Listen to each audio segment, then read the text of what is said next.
Hey guys, the video that you're going to be watching, I said it was day 4 of carnivore. The video is actually day 3, so just wanted to make that correction. Hey everyone, this is day 4, carnivore reset.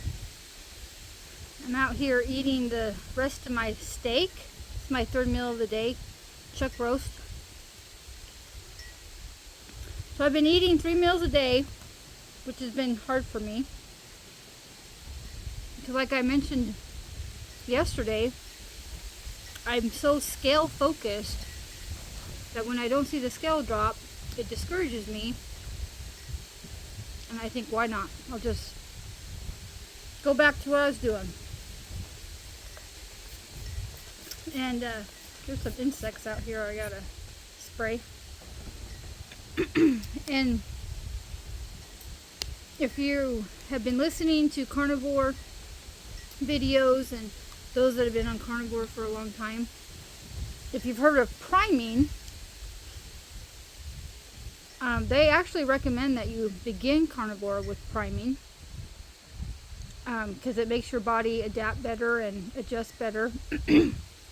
But priming is basically eating 3 meals a day, or maybe more, but at least 3 meals a day, all, meat-based, eggs, butter, bacon, and you eat until you're pretty much stuffed.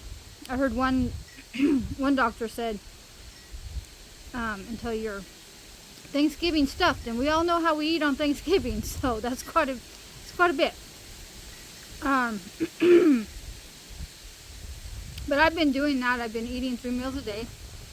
It hasn't been too hard, but it hasn't been too easy either because I'm not used to eating like that.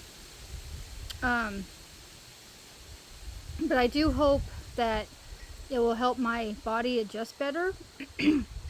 If you're starting carnivore and you're only eating 1 meal a day like I was, maybe 2, you're going to find yourself hungry and having more cravings than what you are willing to put up with. Because when you first start carnivore and you have a lot of cravings, it's easy to give in, and that's been my problem. I'm not saying cravings go 100% away, but if you eat enough meat, then it does help. And I'm thinking, what are some of the lies that we believe about our eating? Why is it that some of us fall so easily into the temptation of food? Yes, it's for comfort. It's for, we eat emotionally. I've been one to grab a box of cookies or candy or whatever it might be, because I'm angry, I'm bored, I'm frustrated, nothing else to do. So there's that aspect. And people tend to deal with their emotions through food because food does give us a dopamine hit. And so it does make us feel better for a time being. And then we eat more because we want to feel better. But the main reason I think we feel better is because food raises the blood sugar.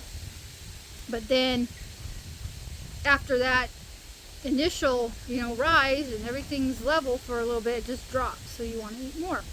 Carnivore doesn't do that. Eating meat-based eggs and bacon and steaks, it doesn't raise your insulin or your blood sugar, so you tend to stay level throughout the day. So you're not going to food for your emotions so much. There is the temptation aspect of it, the craving aspect of it, because you're so used to eating, whatever it is. Mine, if I didn't have a diet high in pizza and Dr. Pepper, I might be okay right now. But whatever your go-to food is, you still crave it. And because Satan knows it's your weakness, he's going to throw those temptations at you. But I do know that eating healthy and eating carnivore takes away those to a point, takes away those cravings and the temptations that we have. And some of the lies that I would believe when it came to food, and the lies that I'm still trying to overcome. The big one is, it's food. How can it be harmful? It's food. I have to eat. That's what we keep telling ourselves. It's food. We have to eat. It's not going to hurt us. It's not going to harm us. And that's a lie, because it does harm us. It does make us unhealthy. Another one is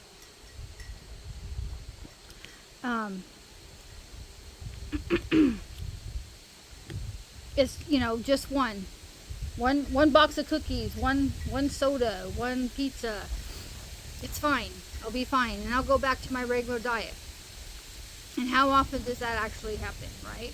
That you go back to your regular diet. For me, every time I've tried carnivore and then I've gotten off of it because I've turned back to my bad way of eating, it takes me a little bit to get back on it, because I don't it's kind of what I wait until I feel terrible. The food that I like is so good that I have to wait until I feel terrible to go back and say, okay, I'm going to go back to eating meat and trying to stay more healthy. So these are the things as a Christian we struggle with. I've come across people saying the food noise in our head. And, that's the temptation that we deal with. And, in the Christian community, we call it a temptation. We call it the flesh warring against the spirit. And Satan knows our weaknesses. And our weaknesses one of our weaknesses can be food. Food can be a weakness to us. It has been in my life. But I'm praying and hoping and trying to stay more consistent, that I can become more healthier. I may not lose weight right away, but that can't be my focus. I'm out here right now. I won't even see a scale again until Thursday. I think till the 7th or 8th of August, when this might be posting, because I can't post all the time out here. But hopefully in the 10 days that I've been out here, will have been out here, hopefully I will have lost a couple pounds. But if not, I hope to remember that I'm at least eating better, I'm feeling better, and that's the main point right there. And I just pray that will be my focus. I pray that if you're trying the carnivore diet or a better diet for you overall, that you can become aware that food is a temptation that we have to endure, that we have to overcome. And it doesn't matter how long you've been a bad eater. I'm 56 years old. I've been a bad eater all my life. But with just doing the things that health-wise that I've been learning about, and trying to lean more on the Lord to deal with my emotions and stuff like that, I'm sure I can overcome. I know I can overcome, because He's helped me in so many other ways. But anyways, just wanted to check in with you. This is day 4 of doing carnivore, and so far things are going pretty good. I haven't been as tired today as I was the first 2 days, so we'll see how the next few days figure out. We'll talk to you guys later. God bless, and to God be the glory for everything we say and do. Bye bye.